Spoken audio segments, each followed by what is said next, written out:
Nosso senador.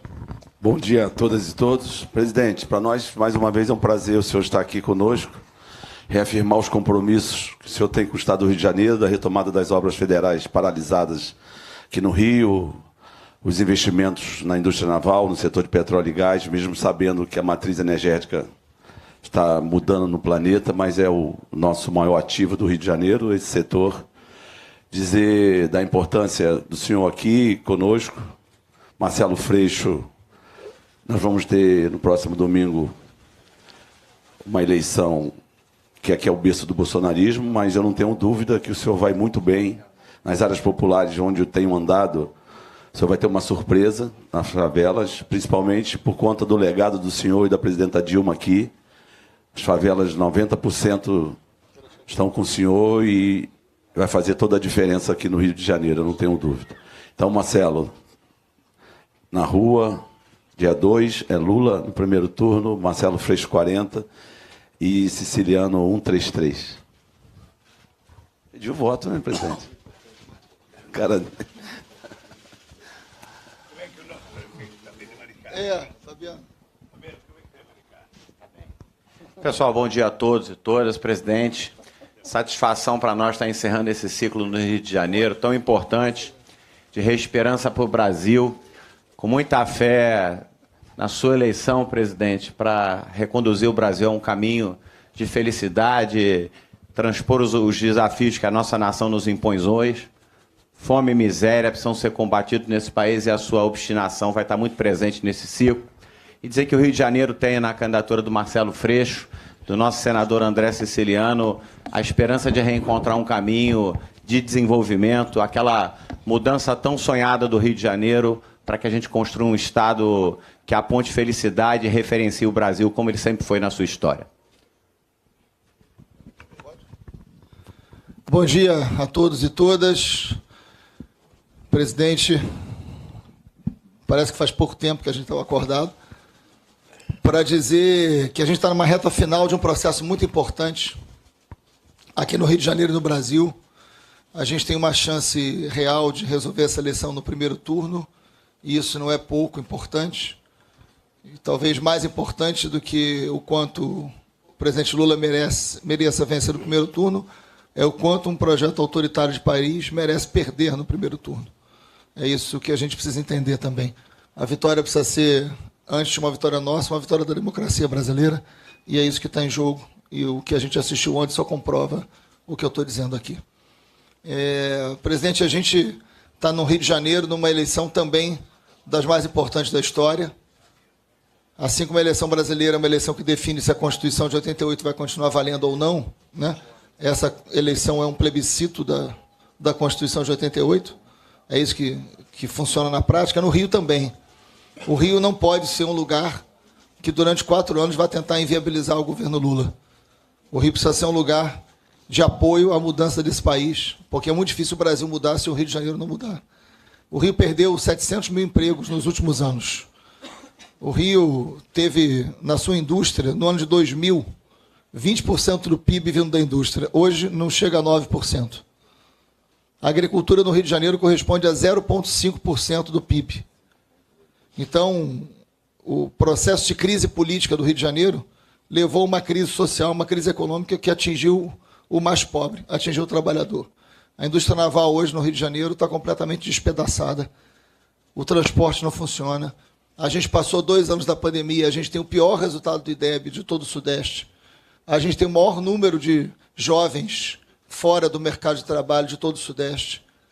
O Rio de Janeiro tem de 15 a 17 anos, presidente, 27% dos seus jovens fora da escola. Esses são números de um Rio de Janeiro que passou por uma crise política sem precedentes. Não há nenhum estado que tenha vivido a crise política que o Rio de Janeiro viveu nos últimos anos. Então, o que a gente fez no Rio de Janeiro, eu queria aproveitar esse momento de reta final, mas ainda tem muita rua para fazer. Esse 1 ano e meio, a gente construiu não uma candidatura, não uma aliança e não um programa. Há muito tempo que a gente não tinha, mas a gente construiu um projeto. A gente conseguiu ter um projeto de disputa da sociedade. Está aqui a Benedita, que foi uma pessoa muito importante nessa construção, a Gleise, que nacionalmente Se não fosse todo o seu apoio, Gleice, dificilmente a gente chegaria até esse momento onde a gente chegou, e principalmente pelo presidente Lula, que acreditou nesse projeto desde o início, né? Fabiano foi decisivo, Joãozinho, que está por aqui, presidente estadual do Partido dos Trabalhadores, Tiago, presidente do PT municipal, e todos os dirigentes dos outros partidos. A gente fez uma aliança com 8 partidos. Isso nunca aconteceu na história do campo democrático no Rio de Janeiro. Mas é um projeto. E hoje, no Rio de Janeiro, presidente, a gente tem uma disputa de projeto. De um lado, um projeto que herda tudo que colocou o Rio de Janeiro abaixo da linha do aceitável, com índices que são alarmantes, inclusive de fome. O Rio de Janeiro hoje tem quase 3 milhões de pessoas passando fome. Não pode um Estado que tem 80% do petróleo brasileiro ter 3 milhões de pessoas passando fome. Não pode a gente ter menos de 8% das crianças numa escola integral. Não pode. Então o Rio tem muita grandeza, o Rio tem um povo trabalhador. E eu sempre falo, presidente, que eu tive um pai muito forte na minha vida, que vendeu laranja com 8 anos de idade, e ele só falava uma coisa para mim: se você trabalhar e for honesto, você vence na vida. O governo que a gente precisa devolver ao Rio é que dê esse recado ao povo: se tu trabalhar e for honesto, você vai vencer na vida. Porque hoje o trabalhador honesto não consegue, porque a política não deixa. A gente tem um projeto hoje, um projeto que recupera transporte, que recupera a escola, que faz a escola integral, que recupera o tempo perdido na pandemia. E esse projeto do Rio tem que caminhar junto com um projeto de país que fortaleça a democracia. A gente até aqui caminhou com muita força, a gente está chegando a 30%, mais de 30% dos votos válidos. Há muitos anos que o nosso campo não chegava nessa votação, e a gente tem certeza absoluta que o segundo turno a gente consegue virar. A pesquisa de ontem coloca que no segundo turno são 8 pontos de diferença.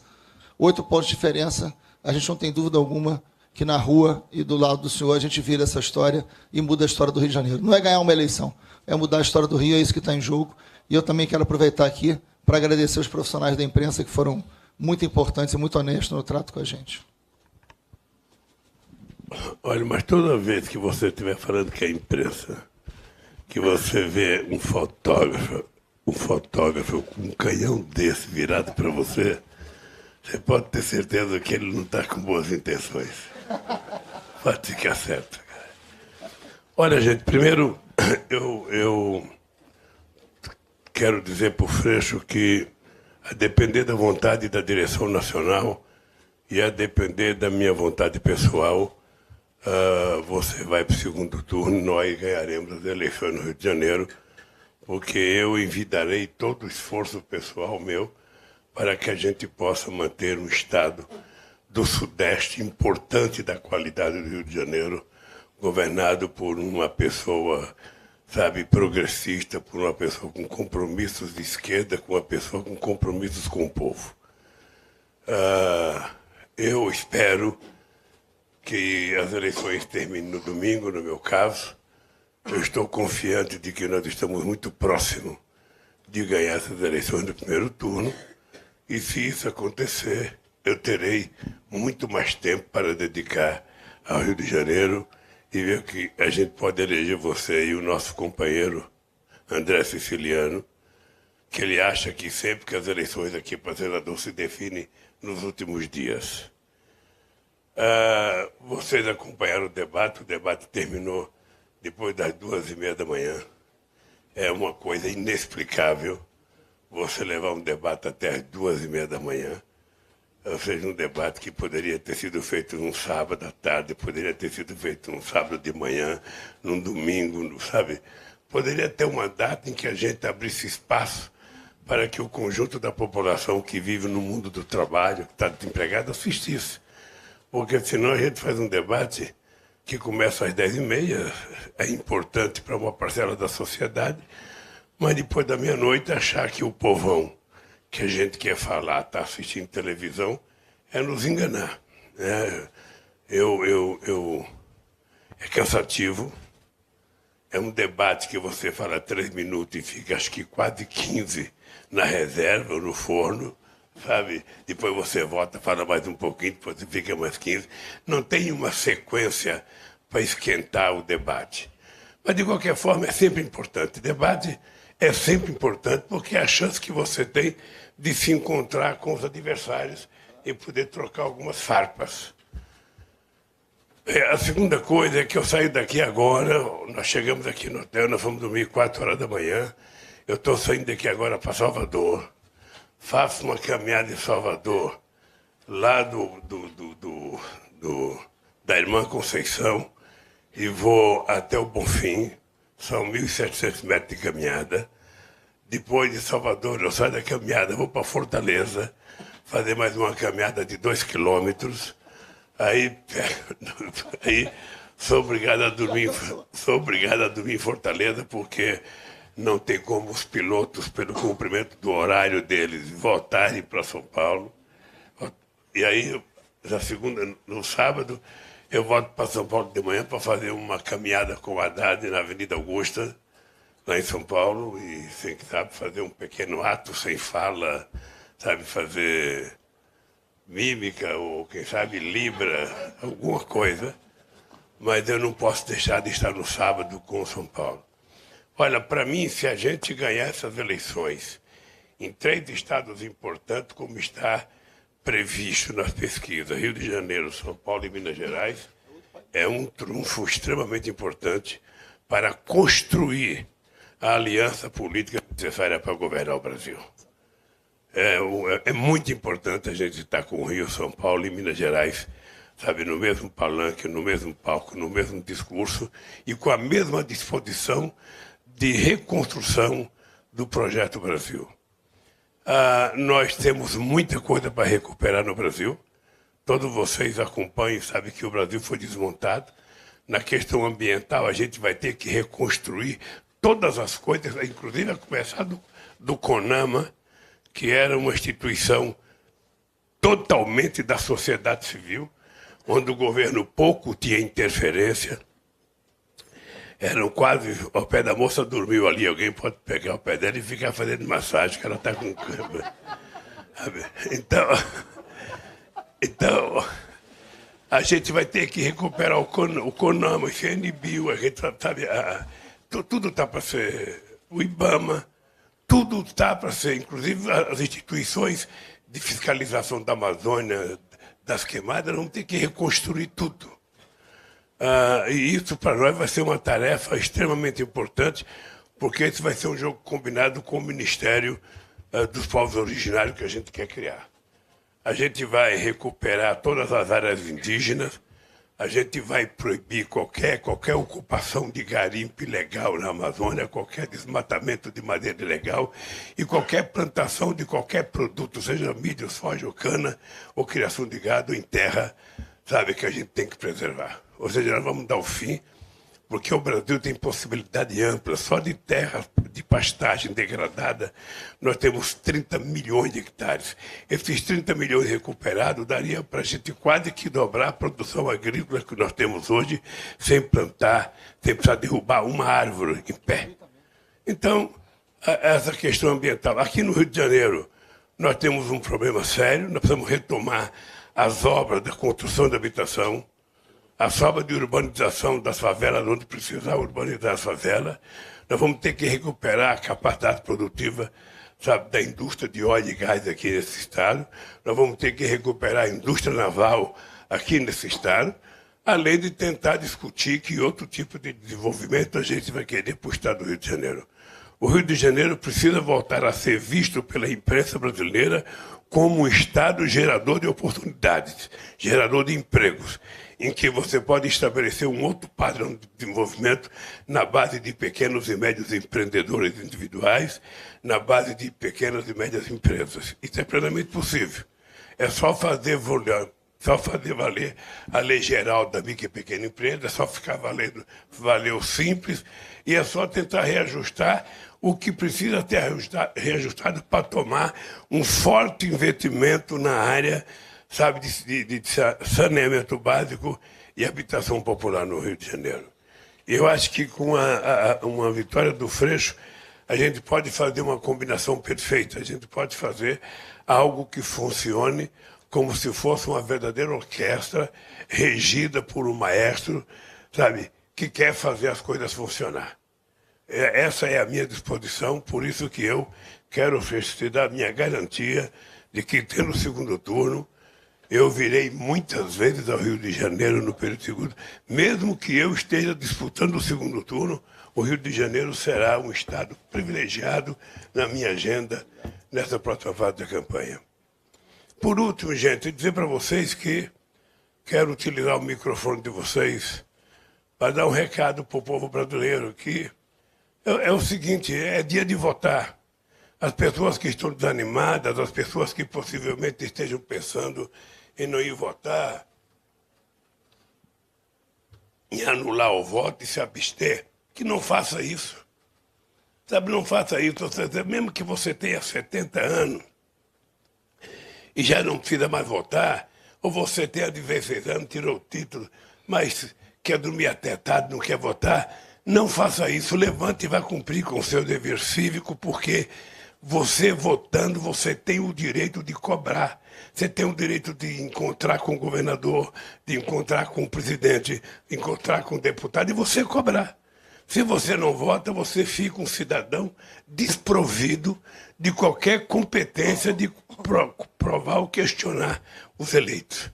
É importante o voto. É uma história, possivelmente a votação mais importante que você vai dar na história. Você conhece os candidatos, você tem um presidente na atualidade que você sabe o que ele faz e o que ele não faz. Você tem a minha candidatura, que é, sabe, a história do maior legado de inclusão social que esse país conheceu. E você tem as pessoas que prometem. Você tem a pessoa que promete. Promete, vocês viram ontem, está cheia.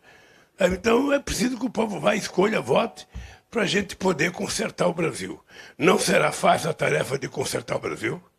Não será fácil, posso dizer para vocês, que primeiro nós precisamos recuperar a credibilidade internacional.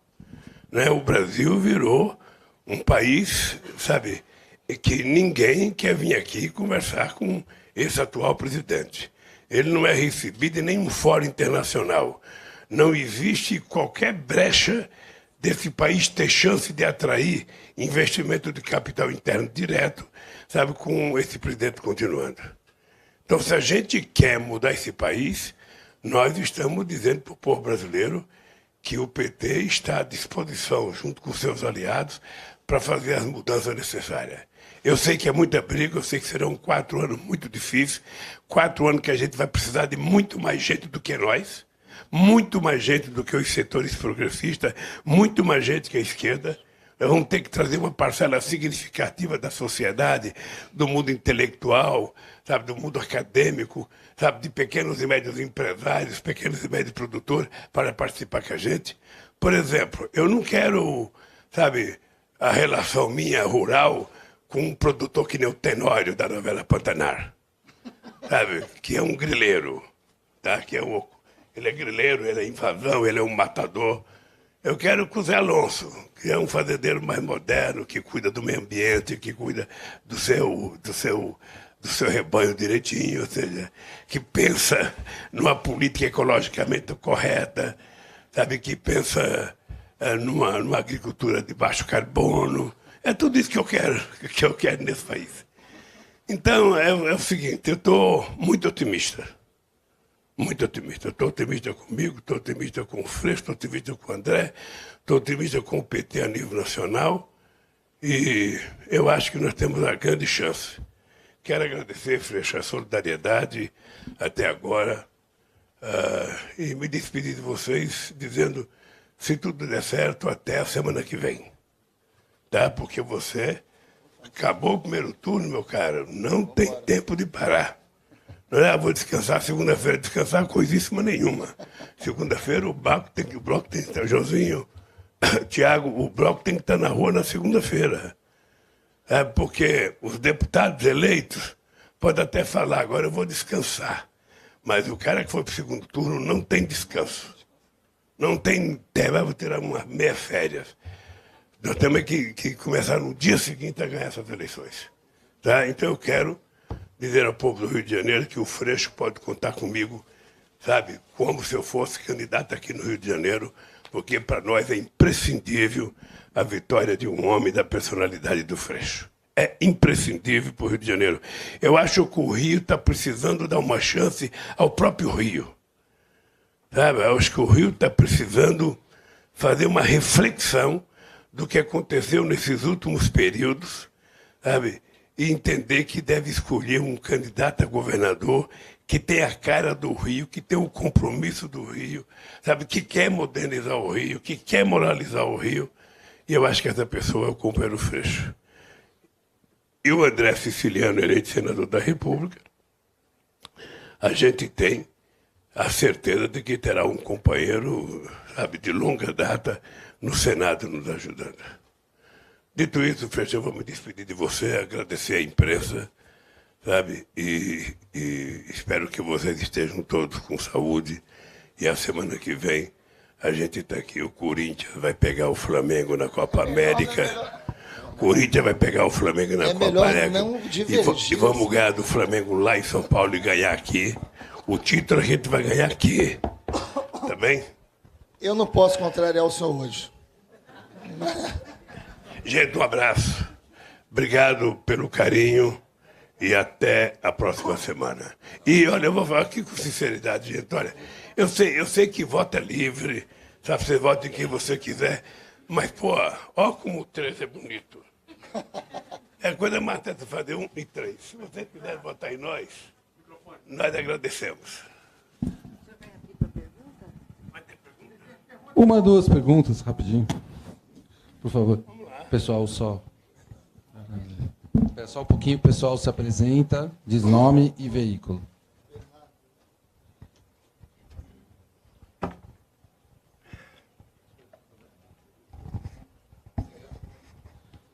Bom dia, presidente. Bernardo Melo Franco, do Globo. Bom dia, Bernardo. Presidente, terça-feira passada o senhor disse que o senhor pretende ganhar do Bolsonaro, mas que o bolsonarismo vai continuar. E hoje o senhor disse aqui que o senhor, sendo eleito, o senhor vai pegar 4 anos muito difíceis, de muita luta. Queria saber qual é o panorama que o senhor vê nesse cenário. Por que isso seria mais difícil do que 2002? Não, veja, do ponto de vista político é mais difícil do que 2002. Primeiro porque em 2002 você ganhou uma eleição de um presidente da qualidade do Fernando Henrique Cardoso, que tinha um partido com o PSDB, que fez uma transição extraordinária, uma transição pacífica em que nós tivemos acesso a todas as informações do governo, nada foi negado para o governo vitorioso. Eu não acho que a gente terá a mesma facilidade com o Bolsonaro. Não acho que ele terá a mesma disposição. Segundo, o pessoal do PSDB fazia política. Quando ganhava, eles faziam festa. Quando perdiam, ele permitiu que quem ganhasse fazia festa. Não é esse o comportamento do Bolsonaro. Tá? Então, o Bolsonaro ele pode tentar querer criar qualquer confusão na transição. Mas a dificuldade que eu falo não é com o Bolsonaro. A dificuldade que eu falo é com a situação econômica do Estado do Rio de Janeiro.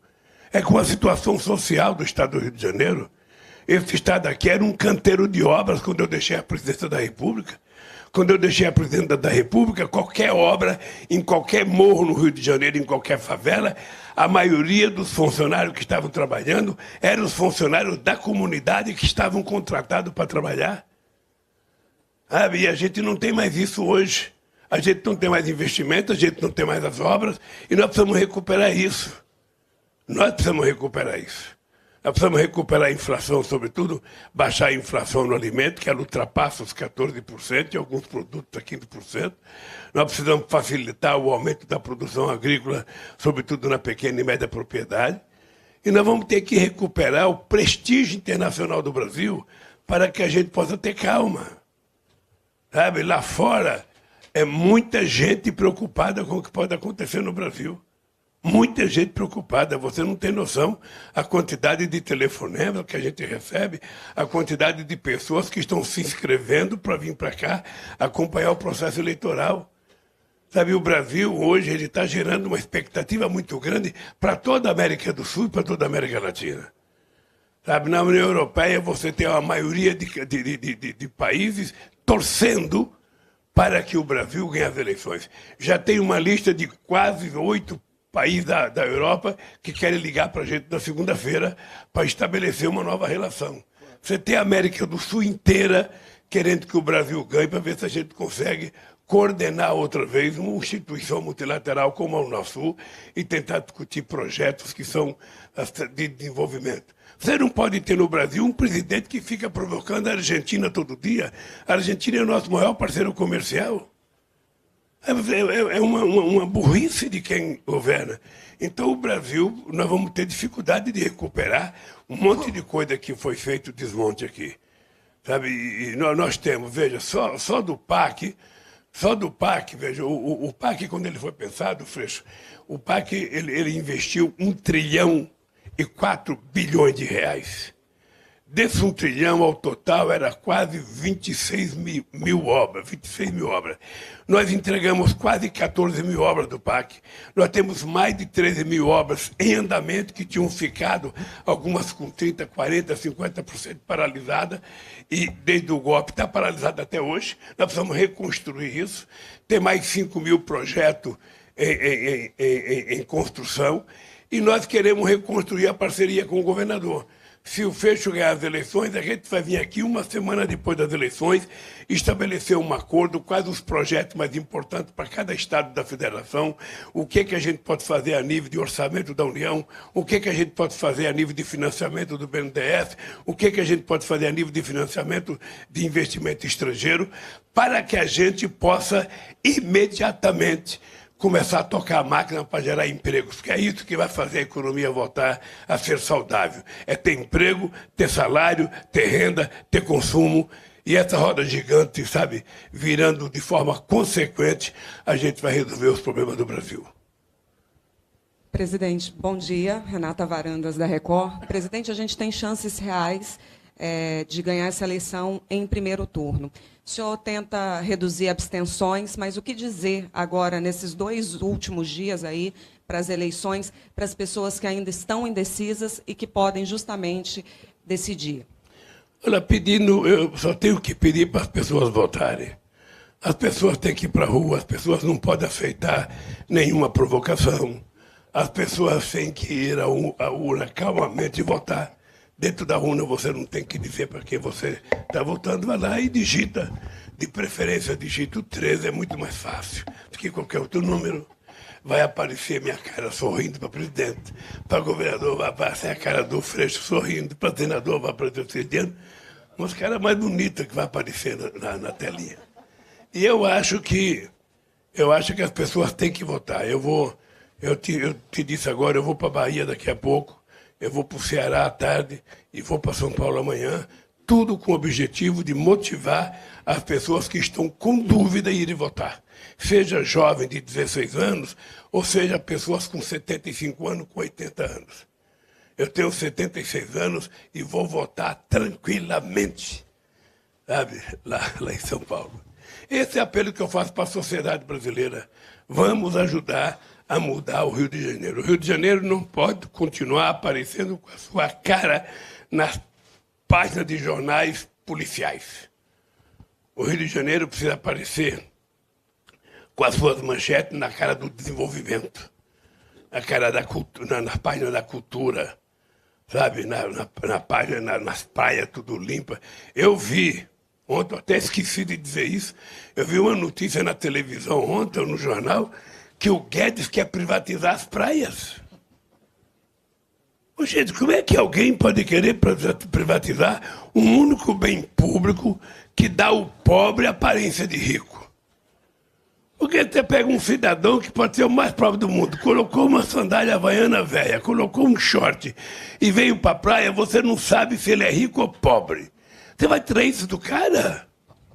O cara vai ter que ser rico para ter uma praia? Nós vamos ver aí os bacanas comprando Copacabana e o povo vem até ali só na calçada e volta. Sabe, que estupidez é essa de vender praia? E foi dito de forma, sabe, veemente, que vão privatizar a praia. Certamente Búzios será uma.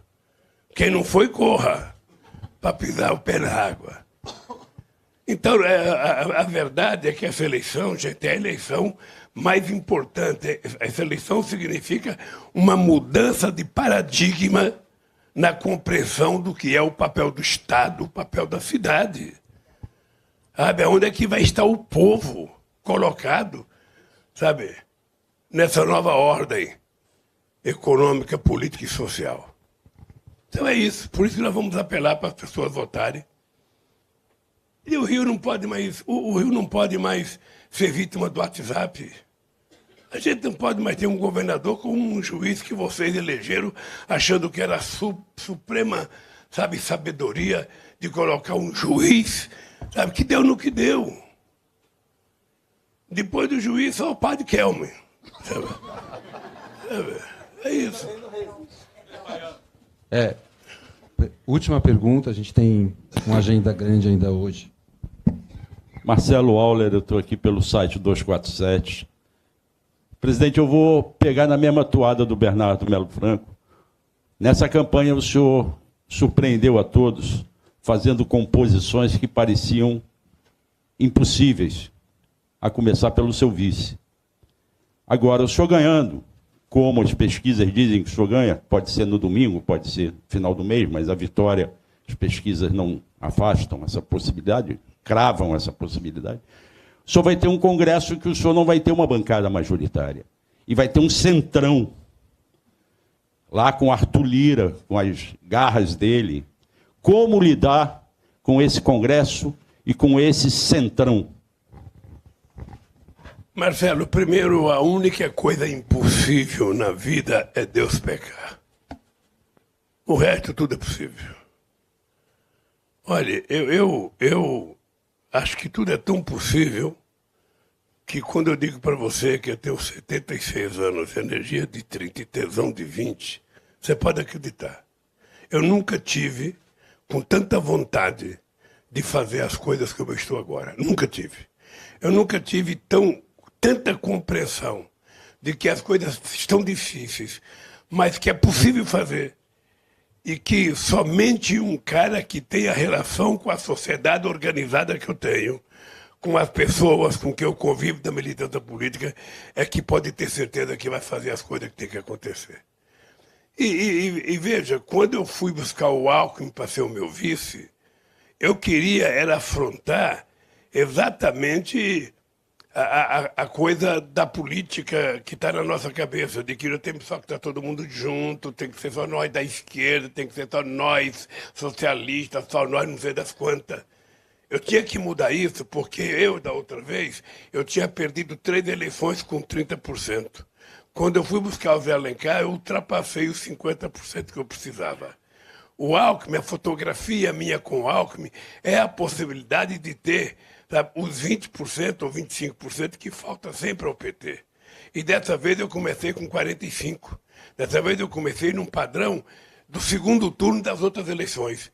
Então é preciso você encontrar, é mais difícil você encontrar os novos aliados quando você está muito alto.